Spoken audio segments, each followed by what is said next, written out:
ඔබ අදත් එක්වන්නේ ලංකාවේ අංක එකේ සමබර ප්‍රවෘත්ති ප්‍රකාශය ලයිව් ඇට්ටුවෙල් සමගින්. අද ලයිව් ඇට්ටුවෙල් තුළින් ඔබ හමුවන මම මංජුල වීරසිංහ. මම ඉෂාරා සමරසිංහ. මුලින්ම බලමු ප්‍රධාන පුවත් සිරස්තල. 8 දිනෙකට මරු කැඳ වූ අලව්වේ සහ ඇල්ලේ අනතුරු. තමුත්තේකමදී කැබ්රියක් දුම්රියේ ගැටේ 7 දෙනෙකුට තුවාල. අම්බලන්ගොඩ නගරයේදී පුද්ගලයෙකු වෙඩි තබා ඝාතනය කෙරේ. ළමාපචාර සම්බන්ධයෙන් විසඳුම් සොයන්න අධිකරණයක්. අවශ්‍ය වුණොත් අපි කල්පනා කරනවා කැබිනට් මණ්ඩලයේ අනුමැතිය ඇතුව ළමා අපචාර වලට සම්බන්ධ වන අයට වෙනම අධිකරණයක් පිහිටුවලා ඒ සම්බන්ධයෙන් ගත යුතු පියවර ගැනීම සඳහා රජය විසින් කටයුතු කරන්නට. වසර දෙකක් යාමට මත්තෙන් COVID-19 අවසන් විය හැකි බවට ලෝක සෞඛ්‍ය සංවිධාන ප්‍රධානයාගෙන් ප්‍රකාශයක්. යුරෝපා ලීග් පාපන්දු කිරුළ සෙවිලා කණ්ඩායමට.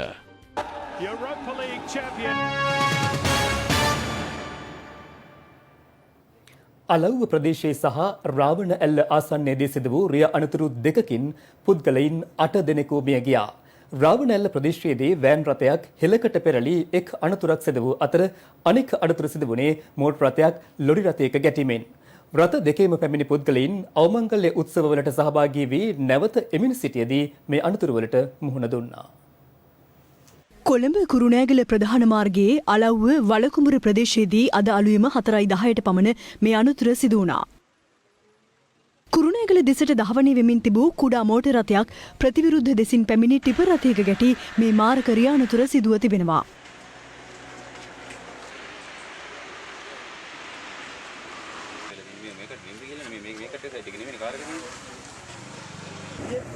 මෝටර් රථයේ ගමන් කරමින් සිටි පුද්ගලින් 5 දෙනාම ජීවිතක්ෂයට පත් වුණා. ඔවුන් වරකාපොළ ප්‍රදේශයේ අවමංගල උත්සවයකට සහභාගී වී නැවත පැමිණෙමින් සිටි පිරිසක්.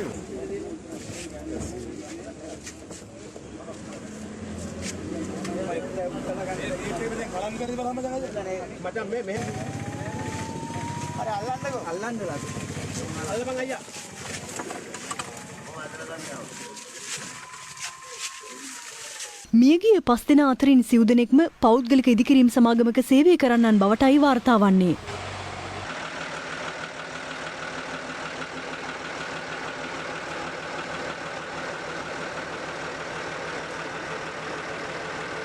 ඔවුන් නෙළුම්දෙනිය, වැලිමඩ, ආනමඩුව හා ඉබ්බාගමුව යන ප්‍රදේශවල පදිංචිකරුවන් වන අතර වයස අවුරුදු 22ත් 29ත් අතර වයස්වල පසු වූවන්.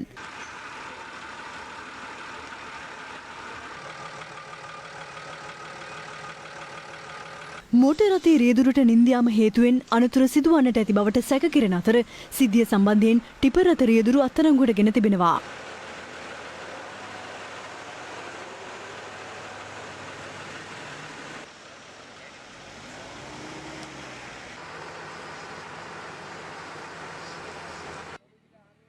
මේ අතර ඇල්ල වැල්ලවාය මාර්ගයේ රාවණාඇල්ල ආසන්නයේදී වෑන් රථයක් ප්‍රපාතයකට පෙරළීමෙන් සිදු වූ තවත් අනතුරකින් පුද්ගලින් 3 දෙනෙක් ජීවිතක්ෂයට පත්ව තිබෙනවා.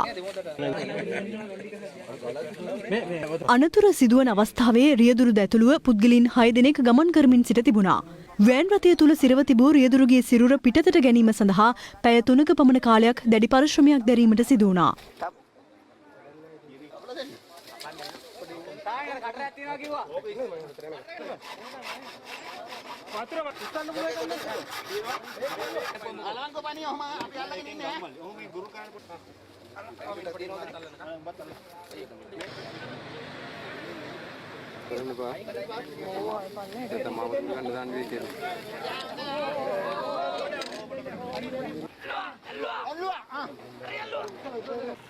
රියදුරු හැරුණු විට සෙසු 5 දෙනා විදුලි බල මණ්ඩල සේවකීන් වන අතර ඔවුන් ගාල්ල ප්‍රදේශයේ අවමංගල උත්සවයකට සහභාගී වී නැවත පැමිණෙමින් සිටියේදී මේ අනතුරට ලක්ව තිබෙනවා. අනතුරින් තුවාල ලැබූ අනෙක් තිදෙනා විදුලි අධිකාරීවරුන් වන අතර ඔවුන් බදුල්ල හා වැල්ලවාය රෝහල් වලට ඇතුළත් කෙරුණා.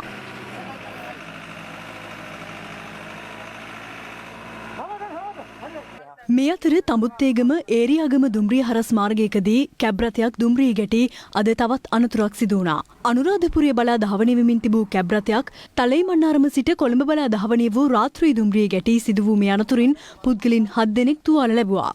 කැබ් රථය තුල සිරවී සිටි රියදුරු පිටතට ගැනීමට මහත් පරිශ්‍රමයක් දැරීමට සිදු වුණා.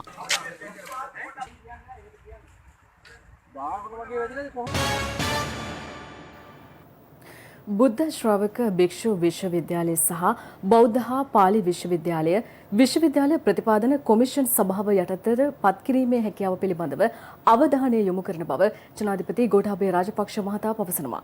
ජනාධිපතිවරයා මේ බව සඳහන් කළේ බෞද්ධ උපදේශක සභාව ඊයේ පස්වරුවේ රැස් වූ අවස්ථාවේදී.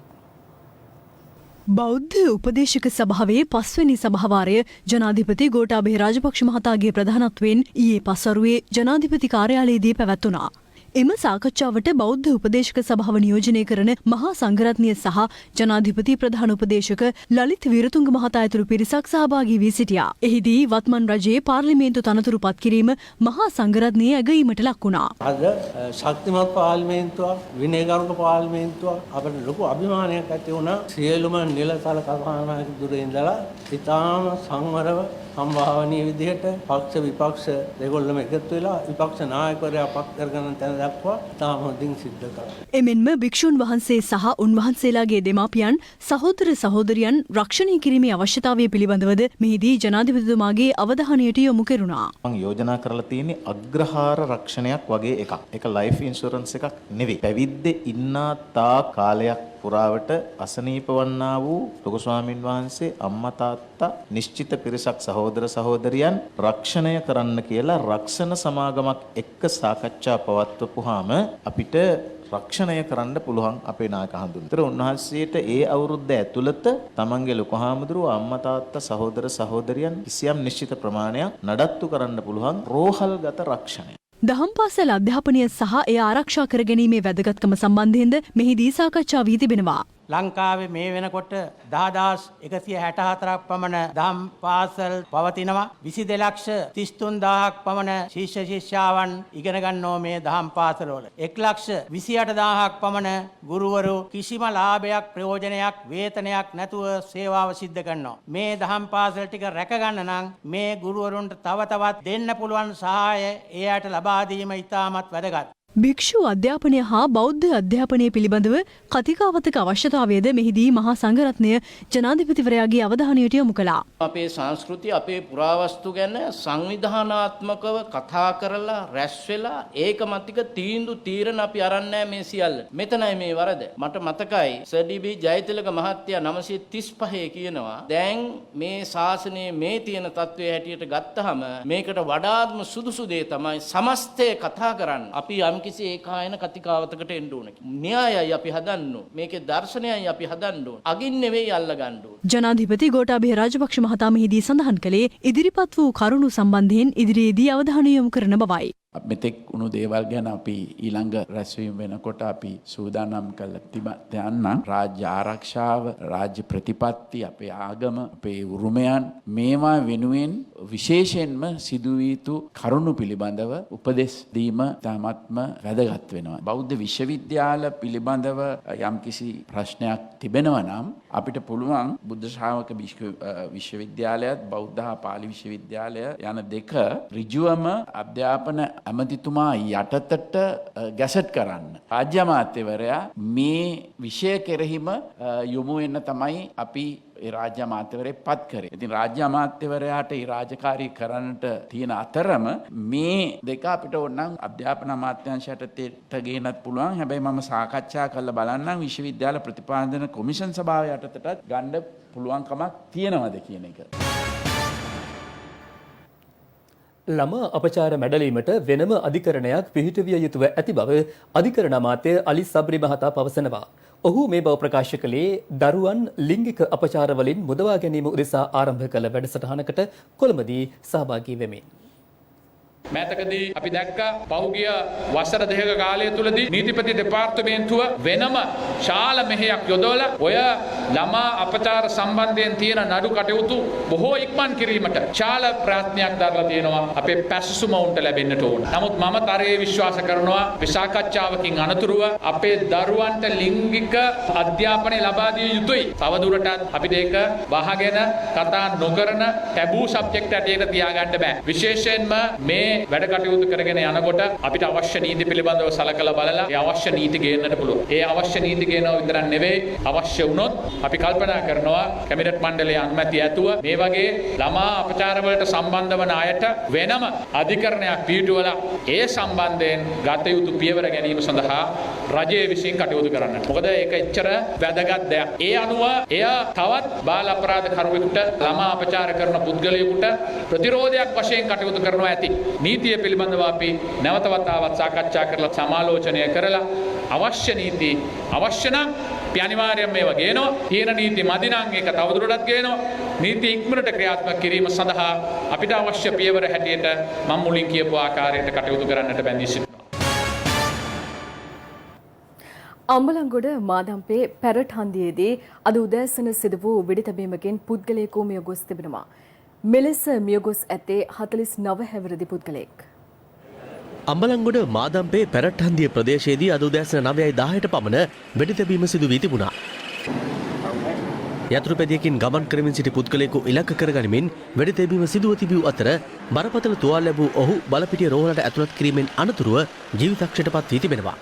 වෙඩිතැබීමෙන් මියගොස් ඇත්තේ අම්බලන්ගොඩ මාදම්පේ මහරුප ප්‍රදේශයේ පදිංචි 49 හැවිරිදි පුද්ගලයෙක්. මාළු මිලදී ගැනීම සඳහා අම්බලන්ගොඩ නගරයට යතුරුපැදියෙන් ගොස් ආපසු නිවසට පැමිණෙමින් සිටියේදී වෙඩිතැබීම සිදු වී ඇති බවයි අප වාර්තාකරු පැවසුවේ.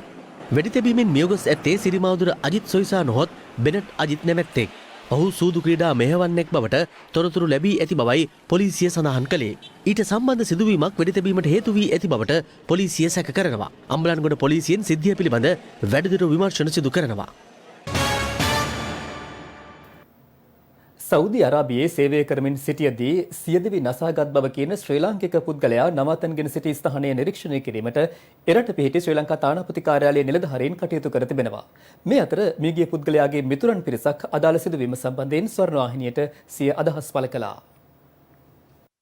ගාල්ල රත්ගම ප්‍රදේශයේ පදිංචිව සිට සෞදි අරාබිය බලා පිටත්ව ගොස් පසුගියදා සියදිවි නසාගත් බව කියන ප්‍රියන්ත කන්දගේ නැමැති තිදරුපියාගේ මරණය සම්බන්ධයෙන් අවස්ථා කිහිපයකදී ලයිවටේට් තොරතුරු වාර්තා කළා. 42 හැවිරිදි අදාළ තිදරුපියා සෞදි අරාබි ඉදිකිරීම් සමාගමක ස්කැවේටර් රියදුරෙකු ලෙස සේවය කළ අතර ඔහු නැවතී සිටින නවතැන්පොලේ ශ්‍රී ලාංකික තරුණීන් පිරිසක් සමග ඇති කරගත් ගැටුමකින් එරට පොලිස් අත්අඩංගුවට පත්ව පසුගියදා නිදහස් වී තිබෙනවා. අදාළ ගැටුමෙන් නවතැන්පොලේ රැඳී සිටි තරුණීන් කිහිප දෙනෙකු තුවාල ලබා ඇති අතර ප්‍රියන්තගෙන් එම සිද්ධියට වන්දි ලෙස රුපියල් ලක්ෂ 10කට අධික මුදලක් ඔවුන් ඉල්ලා ඇති බවටයි මීට පෙර සෞදි අරාබියේ ශ්‍රී ලංකා තානාපති කාර්යාලයට තොරතුරු වාර්තා වී තිබුණේ. මේ සම්බන්ධයෙන් තොරතුරු සෙවීමට එරට ශ්‍රී ලංකා තානාපති කාර්යාලයේ නිලධාරියෙකු මියගිය පුද්ගලයා වාසය කළ ස්ථානය නිරීක්ෂණය කර තිබෙනවා. පිළිලා නැති ප්‍රියන්තගේ ෆෝන් එක අරන් අර යාළුවා බලලා මොකද කියන මෙසේජ් එකක් මොකද ෆෝන් එක ඒ වෙලාව වෙනකොට ප්‍රියන්ත දීලා ඉඳලා තියෙන්නේ. ඒක ආගිමට ගිහිලා තියෙනවා. ගිහිල්ලා කුස්සියේ සිද්ධිය වැඩන කුස්සියේ පියාලගෙන යනකොට යන ඔළුවේ තියෙන ඉස්සර මහු 7ක් අතේ තියෙන මහු 10ක් විතර. අත් දෙකේම තුවාල වෙලා. ඉතින් පස්සේ තමයි කේස් එක පොලිසියෙන් අල්ලන් ගිහිලා තියෙන්නේ. පොලිසියෙන් අල්ලන් ගිහිලා පොලිසියෙන් ආවුවට පස්සේ මෙතේ ෂේප් වෙලා මේගොල්ලෝ ලක්ෂ 10ක් ඉල්ලුවා කියලා කියන කතාව වන්දියක් නෙමෙයි. වන්දි නෙමෙයි ඒ මිනිස්සයාව හොස්පිටල් ඇඩ්මිට් කරලා හොස්පිටල් එකේ බිල රියල් 18 දාගෙන ලක්ෂ 10ක් ලක්ෂ 9ක්. ඒ බිල ගෙවන්න කියලා තමයි මෙයාට කියලා තියෙන්නේ. ඊට පස්සේ කම්පැනියෙන් කියලා තියෙනවා තවසන අපි ගෙවන්නම් මේක. අපි ගෙවලා හැබැයි ඔයාගේ මාසෙන් මාසෙ රියල් 10 ගන්න කපනවා. ඒ පොරොන්දුව මත තමයි මෙයාම පොලිසියෙන් කම්පැනිට අපව බාර දීලා තියෙන්නේ. ඒ අතරතුර තමයි ඉල්ලලා දාගත්තා කියලා කියන්නේ. ඒ ඔය මැරික් මියගේ කුපියන්ත කියන පුද්ගලයා ජයලත් කියන පුද්ගලයාට පිහියකින් පහර දීලා දවස් 25ක් හිරේ ඉඳලා ආවේ. හිරේ ඉඳලා ඇවිල්ලා දවස් දෙකකට පස්සේ තමයි හිරේ නසාගෙන තියෙන්නේ. ඒ තුවාල ලැබපු කෙනාගේ අපේ තුවාලෙත් තවම හොඳ නැහැ. එයාට කැම ටිකක්වත් කන්න බෑ. මෙහි කවුරුත් පියන්තට කිසිම හානියක් කරලා එයා මරණයට පත් කරලා නැහැ. හෙට අනිද්දා මරණ වාර්තාව ආපුවාම සත්‍ය තොරතුරු ඔයාලට එළියට එයි. ලංකා එම්බසියෙන් කියලා තියෙනවා ඔයාලට මේ අපි ඔය 5 දිනක් අත්අඩංගුවට අරගෙන ගියේ. මෙහි කිසිම කෙනෙක් අත්අඩංගුවට පත් වෙලා නැහැ. මම තමයි එයා මේ කොම්පැනියට එක්කන් ආවේ. එච්චර උදව් කරපු මට මාධ්‍යයට දාලා මගේ නම කැත කරන එක තමයි මට ලැජ්ජා.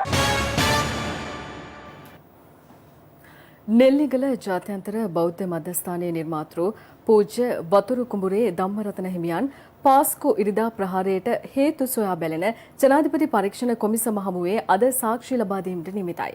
මේ අතර හිටපු අමාත්‍ය සාගල රත්නායක මහතා පාස්කු ප්‍රහාරය පිළිබඳ සොයා බැලෙන ජනාධිපති කොමිෂන් සභාවේ පොලිස් ඒකකයේ වෙත පැමිණ සාක්ෂි ලබා දුන්නා. සාගල රත්නායක මහතා අභ්‍යන්තර කටයුතු අමාත්‍යවරයාව සිටි සමයේ ඔහුට රාජ්‍ය බුද්ධි සේවා අධ්‍යක්ෂවරයා විසින් ලබා දී තිබූ කරුණු පිළිබඳව විමසීම සඳහා සාගල රත්නායක මහතාව පාස්කු ඉරිදා බෝම්බ ප්‍රහාරය පිළිබඳ සොයා බැලෙන ජනාධිපති කොමිෂන් සභාවේ පොලිස් ඒකකයේ වෙත ඊයේ කැඳවා තිබුණා. එහිදී ඒ මහතා පැය 10ක පමණ දීර්ඝ කාලයක් ප්‍රකාශ ලබා දී තිබුණා. මට කැඳවීමක් ලැබිලා තිබ්බේ ජනාධිපති විමර්ශන කොමිෂන් සභාවෙන් පාස්කු ඉරිදා බෝම්බ ප්‍රහාරය සම්බන්ධව එවකට හිටපු රාජබුද්ධි අධ්‍යක්ෂ ජ්‍යෙෂ්ඨ නියෝජ්‍ය පොලිස්පති නිලන්ත ජයවර්ධන මැතිතුමා මට ලබා දීපු බුද්ධි තොරතුරු 19ක් සම්බන්ධව කරුණු විමසන්න. දැන් අද මම පැය 10ක් විතර මෙතන සාක්ෂි දුන්නා. බත් දීර්ඝ වෙලාවක් මෙතන රැඳී ඉඳලා තියෙනවා. බොහොම ස්තුතියි. ඔබතුමා නැවත කැඳවීමක් තියෙනවද මේ කොමිසමෙන්? තාම නෑ. මේ අතර අමාත්‍ය ජොන්ස්ටන් ප්‍රනාන්දු මහතා ඇතුළු විත්තිකරුවන් 3 දෙනෙකුට එරෙහිව අල්ලස් කොමිසම විසින් ගොනු කර ඇති නඩුව විභාගයට ගන්නා දිනය නියම කිරීම සඳහා සැප්තැම්බර් 11 වෙනිදා කැඳවන ලෙස කොළඹ මහේස්ත්‍රාත් අධිකරණය ඊයේ නියෝග කළා. වෙළඳ අමාත්‍යවරයා ලෙස කටයුතු කළ අවදියේ සතොස් ආයතනයේ සේවකින් 153 දෙනෙකු ඔවුන්ගේ නිත්‍යානුකූල රාජකාරීවලින් ඉවත් කර දේශපාලන ක්‍රියාකාරකම්වල යෙදවීම තුළින් රජයට රුපියල් කෝටි 4ක පමණ පාඩුවක් සිදු කළේ යැයි චෝදනා කොට අමාත්‍ය ජොන්ස්ටන් ප්‍රනාන්දු ඇතුළු විත්තිකරුවන් දෙනෙකුට එරෙහිව අල්ලස් කොමිසම මගින් මෙම නඩුව ගොනු කර තිබෙනවා. තවත් COVID-19 රෝගීන් 23 දෙනෙකු ඊයේ මෙරටින් හඳුනා ගත්තා. ඒ අනුව මේ වන විට මෙරටින් හඳුනාගෙන ඇති සමස්ත COVID-19 රෝගීන් සංඛ්‍යාව 2941 දක්වා ඉහළ ගියා. ඊයේ මෙරටින් හඳුනාගෙනුණු COVID-19 රෝගීන් 23 දෙනාම විදේශගතව සිට දිවයිනට පැමිණ නිරෝධායනයට ලක්වෙමින් සිටි පුද්ගලයින්. ඔවුන්ගෙන් 18 දෙනෙකු එක්සත් අරාබි එමිරාජ්‍යයේ සිට දිවයිනට පැමිණ මුලතිව් නිරෝධායන මධ්‍යස්ථානයේ රඳවා සිටි අයයි. තවත් දෙදෙනෙක් ඉන්දියාවේ චෙන්නයි සිට දිවයිනට පැමිණ අම්පාරේ නොරොච්චෝලේ නිරෝධායන මධ්‍යස්ථානයේ නිරෝධායනයට ලක්වෙමින් සිටි පුද්ගලයින් වන අතර එක් අයෙකු තුර්කියේ සිට පැමිණ නිරෝධායනයට ලක්වෙමින් සිටි පුද්ගලයෙක්. මෙට අමතරව කුවේට් සිට දිවයිනට පැමිණ නිරෝධායනය වෙමින් සිටි පුද්ගලයෙක් සහ ඉන්දුනීසියාවේ සිට මෙරටට පැමිණ නිරෝධායනය වෙමින් සිටි පුද්ගලයෙකුද COVID-19 රෝගීන් ලෙස ඊයේ හඳුනා ගැනුණා. ඒ අනුව මේ වන විට මෙරටින් COVID-19 රෝගීන් 2941 දෙනෙක් හඳුනාගෙන ඇති අතර ඔවුන්ගෙන් රෝහල්ගතව තවදුරටත් ප්‍රතිකාර ලබන්නේ 141 දෙනෙකු පමණයි. 2789 දෙනෙකුම මේ වනට පූර්ණ සුවය ලබා රෝහල් වලින් පිටත්ව ගොස් තිබෙනවා. COVID-19 ආසාදිත බවට සැකපිට වෛද්‍ය අධීක්ෂණය යටතේ 65 දෙනෙකු පසුවනවා. මේ අතර කන්දකාඩු පොකුරෙන් COVID-19 රෝගීන් 629 දෙනෙකු වාර්තා වූ අතර ඔවුන්ගෙන් 589 දෙනෙකුම සුවය ලබා රෝහල් වලින් පිටත්ව ගොස් තිබෙනවා. කන්දකාඩු පොකුරේ හමු රෝගීන්ගෙන් තවදුරටත් ප්‍රතිකාර ලබන්නේ 40 දෙනෙකු පමණයි. තවදුරටත් රෝගීන් හඳුනා ගැනීම සඳහා ඊයේ දිනේ PCR පරීක්ෂණ 2759ක් සිදු කරනු අතර ඒ අනුව මෙරට සිදු කර ඇති සමස්ත PCR පරීක්ෂණ සංඛ්‍යාව 2,2907ක්. මේ අතර කටාර් රාජ්‍යයේ සිට අදාළු එම පුද්ගලයන් 290 දෙනෙකු කටුනායක ගුවන් තොටුපළෙන් දිවයිනට පැමිණියා. ඔවුන් අතර විදේශිකයන් කිහිප දෙනෙකුද වනවා. ඊට අමතරව අදාළු එම ඉන්දියාවේ චෙන්නයි සිටද පුද්ගලයන් 15 දෙනෙකු දිවයිනට පැමිණියා. ඔවුන් සියලු දෙනා අද ගුවන් තොටුපළේදීම PCR පරීක්ෂණයට ලක් කිරීමෙන් අනතුරුව නිරෝධායනයට යොමු කෙරුණා.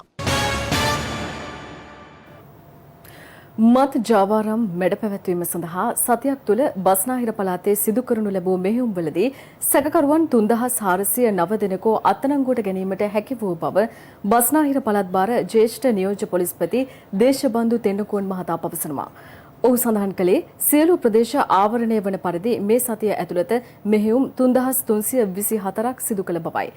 මේ අතර වලාන දූෂණ මර්දන ඒකකය ගාල්ල හියාරේ රක්ෂිතයේ සිදු කරනු ලැබූ මෙහෙයුමකදී මහා පරිමාණ නීති විරෝධී මත්පැන් ජාවාරමක් වටලා සැකකරුවන් 2 දෙනෙකු අත්අඩංගුවට ගෙන තිබෙනවා. මද්‍රව්‍ය ජාවාරම් මැඩ පැවැත්වීම සඳහා රටපුරා සිදු කරනු ලබන මෙහෙයුම් අතරේ හියාරේ රක්ෂිතයේද විශේෂ මෙහෙයුමක් වලාන දූෂණ මර්දන ඒකකය මගින් සිදු කරනු ලැබුවා. එම මෙහෙයුමේදී මහා පරිමාණයෙන් සිදු කරගෙන ගිය නීති විරෝධී මත්පැන් ජාවාරමක් වටලා සැකකරුවන් 2 දෙනෙකු අත්අඩංගුවට ගෙන තිබෙනවා. එම ස්ථානයේ තිබී ගෝඩා මිලිලීටර ලක්ෂ 20ක් සහ ස්ප්‍රීතු මිලිලීටර ලක්ෂයක්ද වලාන නිලධාරීන් බහරයට ගනු ලැබුවා. අත්අඩංගුවටගත් සැකකරුවන් සහ මෙම නීති විරෝධී මත්පැන් තොගය අක්මීමන පොලිසියට බහර දීමෙන් අනතුරුව ගාල්ල මහේස්ත්‍රාත්වරයා හමුවට ඉදිරිපත් කිරීමට පියවර ගෙන තිබෙනවා. මේ අතර කළුතර කීනියාවල ගල්දෙනිය ඇල්ල ප්‍රදේශයේ කීනියාවල පොලිසිය සිදු කරනු ලැබූ මෙහෙයුමකදී කොල්ලකෑම් රැසකට සම්බන්ධ සැකකරුවෙකු ගිනියවියක් සමග අත්අඩංගුවට ගැනීමට හැකිව තිබෙනවා. පොලිසිය කියා සිටියේ එම සැකකරු සන්තකයේ වායු රයිෆලයක් සහ කොල්ලකෑමෙන් උපයාගත් බව කියන රුපියල් 50,000ක මුදලක්ද තිබූ බවයි.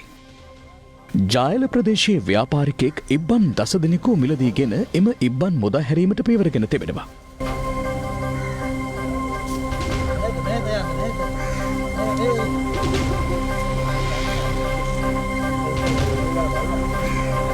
ජයල පොලිසිය සහ වනජීවී කාර්යාල නිලධාරීන්ට මේ පිළිබඳව දැනුම් දීමෙන් අනතුරුව ඉබ්බන් අලෙවි කළ පුද්ගලයින් අත්අඩංගුවට ගැනීමේ මෙහෙයුමක්ද ආරම්භ කර තිබෙනවා.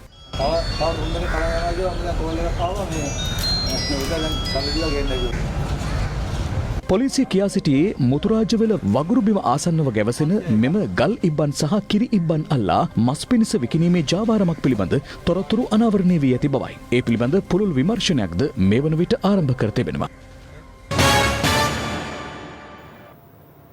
අප දැන් සූදානම් කෙටි විරාමයක් ලබා ගන්නට.